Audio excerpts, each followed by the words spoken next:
So gaano karami nga ba ang nag-online gambling? Marami-rami.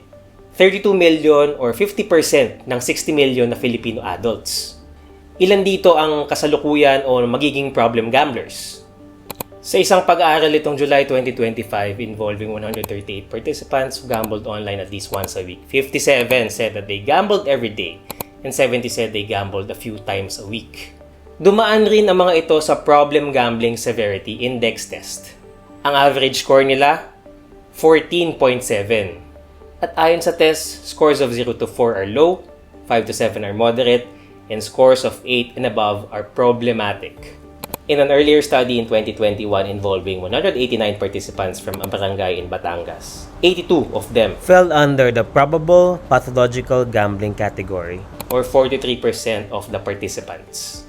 So bukod sa maraming kwento nating nakikita at naririnig, may ilang pag-aaral at datos rin. Bagaman kaunti pa lamang na nagpapakita na may di pwedeng isawalang bahalang porsyento ang nalululong.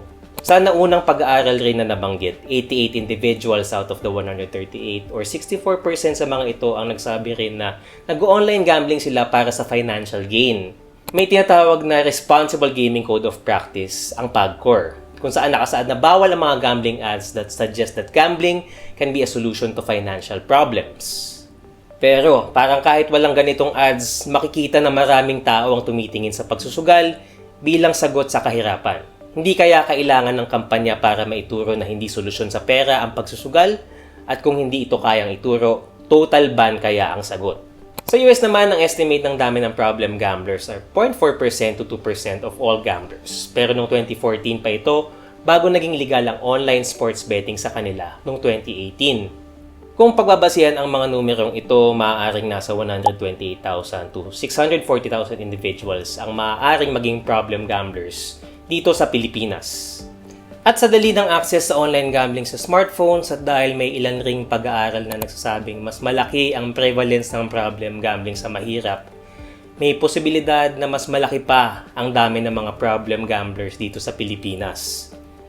Ang PAGCOR may tinatawag rin na National Database of Restricted Persons or NDRP kung saan pwedeng magpalista o ipalista ng pamilya o employer ang isang problem gambler upang hindi na siya papasukin sa casino o mag-online gambling.